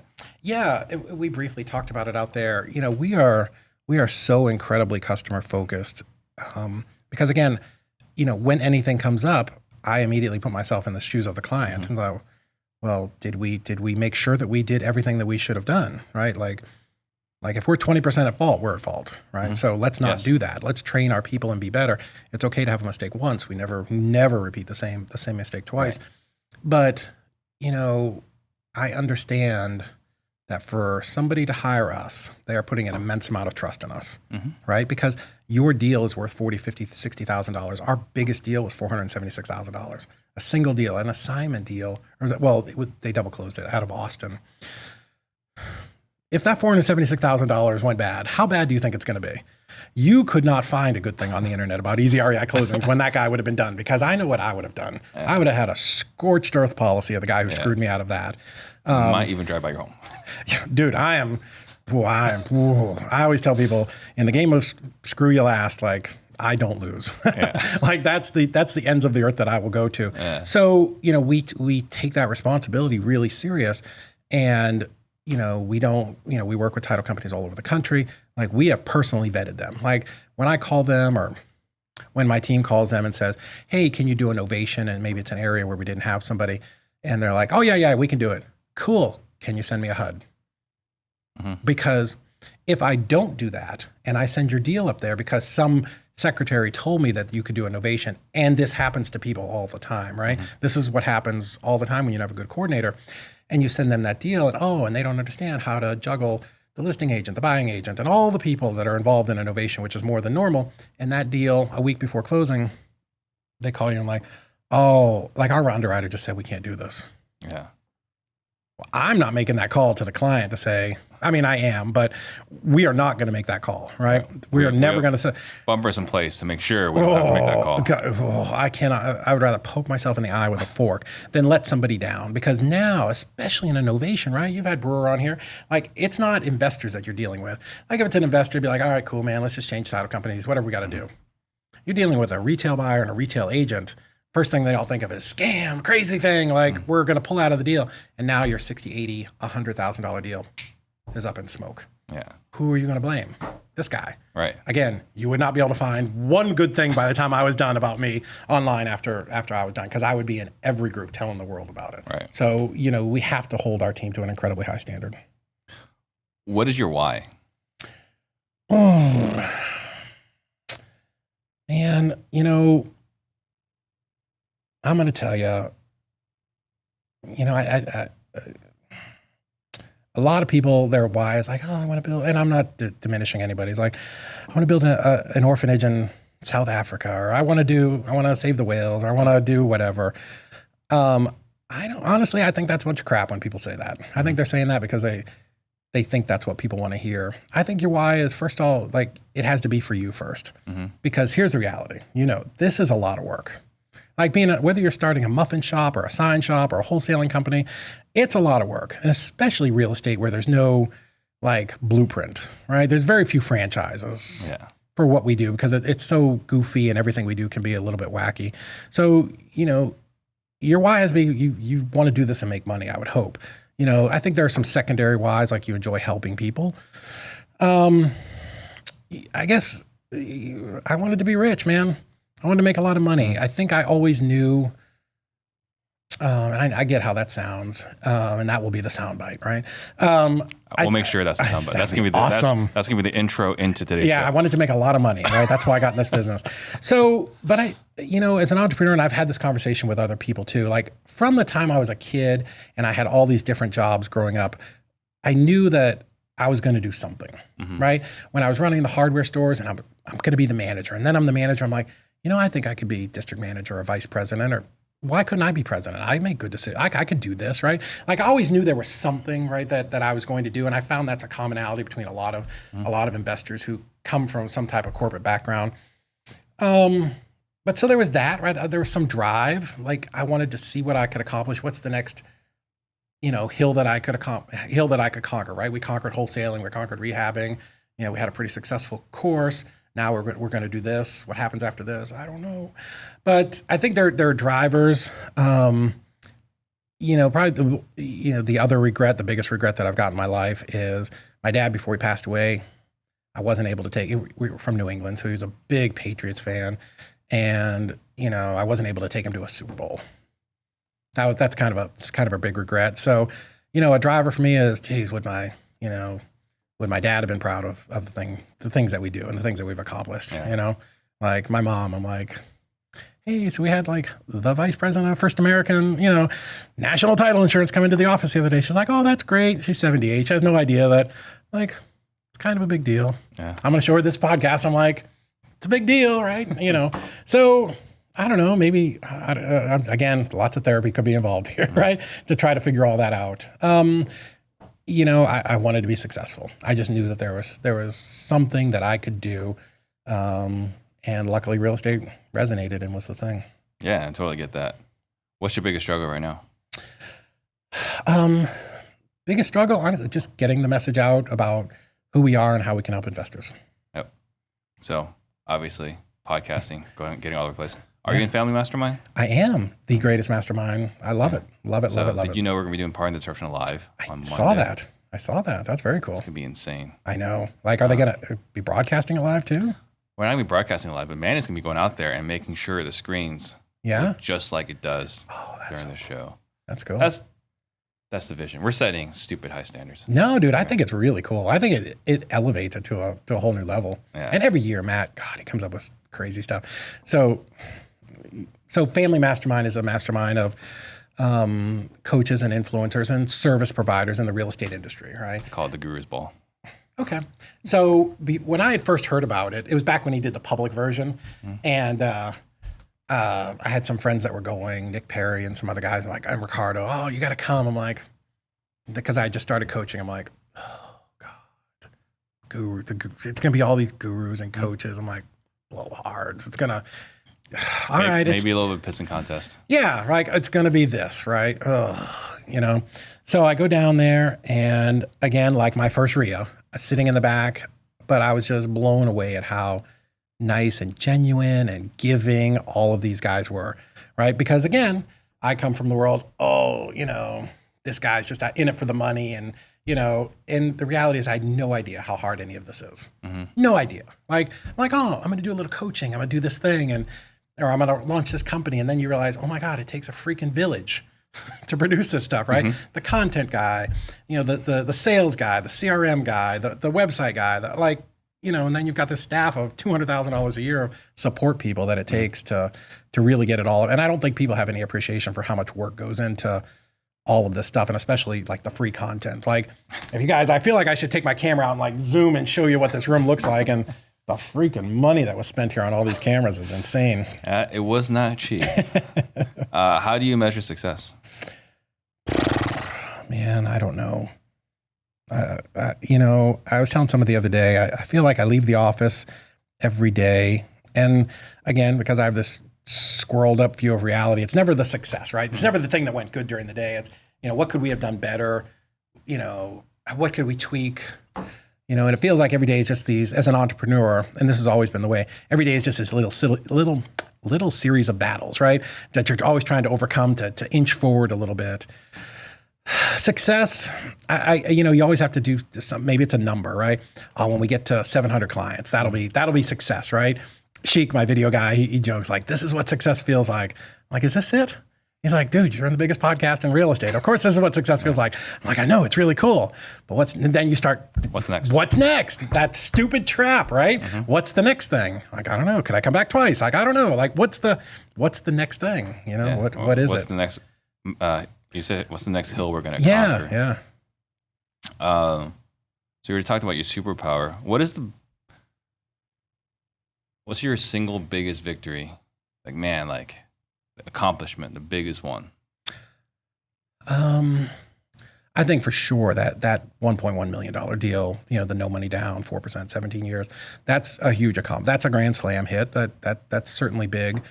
Crossing $100 million, like it emotionally hit me a little bit the other day because I'm always researching everything and looking at title companies, and a lot of time looking at title companies lately. And, you know, I see them like, oh, year 1, we did 25 million. Year 2, we did 50 million. Year 3, 83 million. Year 4, you know, 112 million. I'm like, we did it in 26 months. Yeah. Pretty cool. That is really cool. Yeah. Yeah. It again, not because of me, because I have an incredible team. So on the flip side of that, Yeah. what's your biggest failure? That when we were going through coming out of that last recession, that I didn't buy more properties. Yeah. Like 100%. You and me both. Dude, I sit around with because Chattanooga at the time, we were the first people to wholesale on any kind of scale. So there's 3 or 4 of us that were around then. My brother, a friend of mine, Randy, another kid, Justin. So we'll sit and like, we're the old guys in the REIA room, and we're like, dude, that property we sold made $4,000 on, just sold for like $600,000. You know, we're self-aware enough to know that we were younger and poor, and we needed that 3,000, 10,000, 8,000. But God, if we'd have kept more properties, you know? No, I look at those, right? And it's like, I don't have the money today, but I'm going to be ready for the next massive downturn. And I was ready when COVID hit. I'm like, okay, so was I. Here it comes. And buckle up. It's going to happen. I was so excited. And then we hit this little thing in last year, and I'm like, here it comes again. It's going to happen. Didn't happen. Yeah. I don't know that it's going to happen again for another half a decade, maybe. Yeah, I don't know. I don't know when it's going to happen. What book have you gifted more than any other? More than any other, I've given away Never Split the Difference with Chris Voss a ton. I've given away a lot of Rich Dad, Poor Dad. Here's a great book that taught me a lot, and it's the reason that I ended up in Chattanooga. It's from a guy named Dave Lindahl, and it's called Emerging Markets. And I've never seen a better, simpler explanation of market cycles in the United States, real estate specifically market cycles, and how it's not nationwide. It's not even state level. Sometimes it can be very local, but why one area is on the upswing and one area is on the downswing. And that book, very fundamental to, first of all, us moving, why we picked Chattanooga to move there. And then also when we started going nationwide with our wholesaling company, it allowed us to be able to look in and evaluate markets and say, okay, and this is a thing that I ask a lot when I'm in different areas. I was just in Oklahoma, and I said, okay, like, let me ask you this. What do people do here? What drives the economy? What are the jobs, right? Like what's the thing here that's making, Oklahoma City like a hot rental market, right? Mm-hmm. So it gave me a different perspective on how to look at markets. So I love that book and have given it away a ton. Got it. Oh, makes total sense. Yep. So I want you to think about some last thoughts before we wrap up. These are always the tough ones. Last thoughts. Yes, exactly. All right. Guys, all right. So it's end of July, 2 months from now, Ren and I are doing a sales leadership boot camp. 2 full days. Ren, it's kind of crazy. He did $835K, right, last month in wholesale revenue. Nice. He's absolutely certain that by the end of the year, he'll have $1 million a month. Good. If you want to learn what it takes to build a business where you can do $1 million, let's just say 800K, right, in gross revenue, definitely check it out. Text LEADERS to 33777, LEADERS, LEADERS to 33777. So how amazing is that to be able to buy your way into a room with somebody who's doing that kind of volume? Like, I'm going to tell you, that's pretty cool, right? Like, that's incredible that you offer that. There's people that talk about it. Then there's people that are going to swipe the card and show up and grow their business. Right. And he can show, he has the HUDs to support that. And if you guys are interested in working with Dave, realestatedisruptorstc.com. Yep. what message do you want to leave all the listeners with? So, man, being an entrepreneur is tough. Like I'm going to tell you, you can feel like a man or a woman on an island. You really can.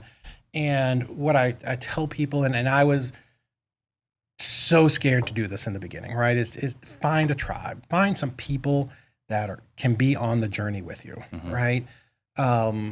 Because you're going to have days that are tough. And if you're just alone by yourself, sitting at your kitchen table, looking at those 3 leads, you're like, I don't know what to do here. Like, who can you call, right? I am so lucky now that because I've traveled all over the country, I have some great friends in all areas of the country. And whenever something big comes up, I can call them and be like, hey, Uncle Charles, what do I do here? Hey, Nick Perry. Hey, what's going on in your company? How would you handle this? And conversely, they can be able to call me and I can do that same thing. So, find a tribe of people to be on this journey with, because trying to do it yourself is really lonely, right? It's incredibly lonely. And you will sit in that kitchen or wherever you're at thinking, this is hard. Nobody does this. It's all a bunch of lies. It's a bunch of crap. And the reality is getting on the other side of doing that first deal and then your second deal and then your third deal is the most amazing thing ever. Like it has allowed us to truly live a life that I want to say I don't deserve, right? But like we've been all over the world and seen so many great things and different cultures and like all of it came from real estate and from wholesaling and deciding to drive back to that REIA, get out of the car, walk in there, force myself to pay my $20 and sit there and start listening to people. So the thing I would say is don't give up. Yeah. So I think there's a couple of different messages here. I think the first one, finding a tribe, I absolutely believe that. And the thing is, not to say there's anything special about our industry specifically, but if you're in real estate and you're in an early part of your journey, your friends and family generally have no idea what the heck we're talking about. No, the average person, what is it, 2 or 3 houses in a lifetime? Yeah. They don't understand what we're doing. So you got to find a tribe of other people that are doing this. And what was the second part you were talking about? I forgot. Rewind the tape. But yeah, I mean, I think having a tribe is so paramount, and then the relationships, right? Like being able to pick up the phone and call somebody else when you're stuck. It is absolutely lonely doing this yourself. One of the great stories, and I will butcher this story, but is one of the Navy SEALs that wrote the books, and he's like, hey, when we were in BUDS, when we were in training camp, and we were doing that thing where we're up for 4 days straight, he's like, there's 6 or 8 people in the canoe or in our group, and he's like, listen, there are some days where one of us is at the lowest of the low, right? And you got to tell people, hey man, I'm having a terrible day, because there's also somebody in that guy that's seeing dragons, right? Like who's on a euphoric freaking high, and that guy needs to help you, because 15 minutes later, it could literally be reversed, right? So that's the power of being in a tribe, right? Understanding that, hey man, I get it. We're entrepreneurs. You're gonna have a tough day. I'm gonna have a tough day. But we've got to be there to support each other. And I think in general, real estate is an industry where there's if you're with decent people, like there's a lot of help to be given. And I wish I had realized that early on and not been so nervous to go talk to people. Yeah, I feel the exact same way. So if someone wants to get a hold of you, how would they do that? I'm Instagram. That's really the easiest way for me. It's at DavidoldsREI. Yeah, I started to say .com, but yeah, DavidoldsREI. Right. Instagram. We post a ton of content about just what we're doing every day and real estate stuff. And I do my very best to answer all the messages. All right, perfect. Thank you so much. Thank you, man. I appreciate it. It's an honor to be here. Thank you so much. I'm glad to have you on. I appreciate having you on. Cool. See you guys next week. Shout out to Steve Trang. Jump on the Steve Trang. We real estate disruptors.